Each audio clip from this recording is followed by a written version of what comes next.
So in this segment, we're going to be discussing the reason why David Lammy has taken over £200,000 since December 2019 from multiple different kind of groups, different companies, and his justification for it is absolutely stupid.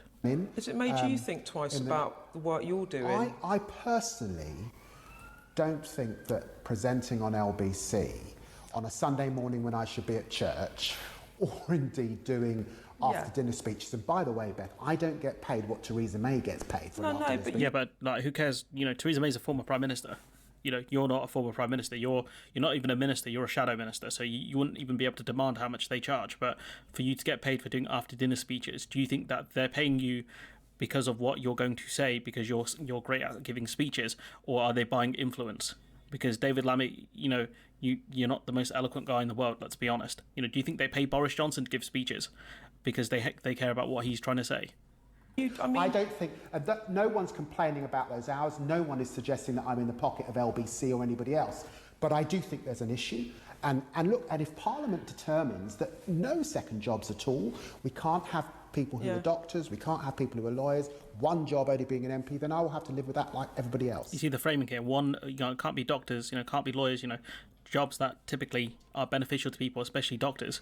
You know, and, you know, David Lammy could set the example here and not have a second job. You know, that's what could go for the whole front bench. No second jobs, because they want to ban it in the next cycle, which I think would be great, banning second jobs from MPs, because they shouldn't have it. You get paid ridiculous amounts of money as is. And let's be honest now, over the last you know, kind of since the 08 recession, you guys haven't done a great job. Let's be real. You know, I know Labour haven't been in charge, but let's be honest, no politician can say they've done a good job since the 08 recession. So for you guys to be getting paid as much as you do, Yeah, I know. It's just, I mean, I know you do LBC, but some of your things, such as speaking at JP Morgan, you gave a speech at Facebook for £3,000. Some people might look at that and think, what's... Those are rookie numbers, fam, compared to what other MPs get. That's what David Lammy's thinking. Rookie numbers, 3Gs from Facebook. Mark Zuckerberg best pay up, dog. What's he doing? He's meant to be an MP. Why is he doing that? Does it make you think, oh, maybe actually this doesn't pass the sniff test? The truth is when you're in opposition and you wanted to do a job as, you know, like being Shadow Foreign Secretary, and your party's just lost an election, there is no money in the coffers. No money in the coffers. They're paying you. They're paying you. You know, they're not paying the party. I think they're paying him. You know, the idea that there's no money in the coffers is ridiculous. You know, what after an election loss, what are you paying for? All of your office expenditures being paid for.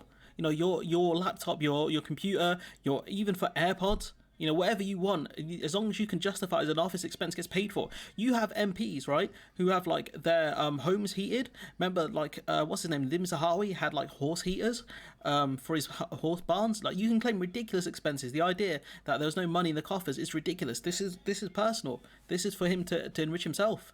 Do try and raise money to help employ people so that you can So you do your don't job. pocket it for yourself personally, it goes into your office? Some of that money goes towards paying for the thing so I can do my job as best as I can. Like, what do you need? Social media is free. It's free. I use it. I know it's free. What do you need? You know, what have you got, like a 4080 Ti in your computer or something at work? Like, what do you need that's so expensive that needs to be paid for with speeches that cost thousands of pounds and an LBC Sunday show? Those are the sorts of decisions that you make. Okay. As I've said, MPs have done speeches and things, corporate speeches, after speeches for years and years and years and years. Does it make it There are right? Lots of Conservative colleagues doing it. There are other Labour MPs that have done it. Oh, he's going for the sir. He's talking as well, defence. I see. You know, other MPs are doing it. Why are you singling me out? If people determine that they don't want to see that, then that will come to an end and it won't happen. Surely you want to be the change you seek, though. Surely, instead of taking these speeches and, you know, pocketing all this money, which, you know, is a form of corruption, let's be honest now, Facebook ain't paying you because of your beliefs and, you know, your great speechcraft and all of this kind of stuff. They're paying you for influence. You know, this is corruption, open corruption. It's not just him. It's, you know, I don't know how many of the Labour front bench are involved in this, but, you know, a lot of the Tories are. A lot of the Tories are involved in this, a lot of dodgy lobbying going on, and, you know, this needs to end, and I think Labour should lead the charge on it. They should say, look, no second jobs for anyone on the front bench. Should be no second jobs for any MP, Labour MP, really, because they get paid enough not to have to worry. You know, they get their second homes paid for, all of this kind of stuff. You know, being an MP, you're in the job for about 5 years as well. You can easily save decent money. No, barely any expenses. All your travel's paid for as well. You know, ridiculous. Ridiculousness. Honestly, these people get paid way too much, as is, in my opinion, taxpayers' money. But yeah, it's just frustrating. He's come up with the most pathetic defences, and I think I can't remember the exact journalist this one is. Works for Sky. I think she should have done a lot better here in keeping him accountable. Asking him what specifically were you looking for? What were you paying? What were you using this money for? That's what I asked him. What staff? Is it party staff, personal staff? You know, or are you paying for staff to help you keep getting these gigs, etc.? But this is pathetic, absolutely pathetic from David Lammy. But anyways, I'm going to leave it there. Let me know what you think in the comments below. Like, comment, share, subscribe. Support the channel on Patreon if you can. And hopefully I'll see you in the next one.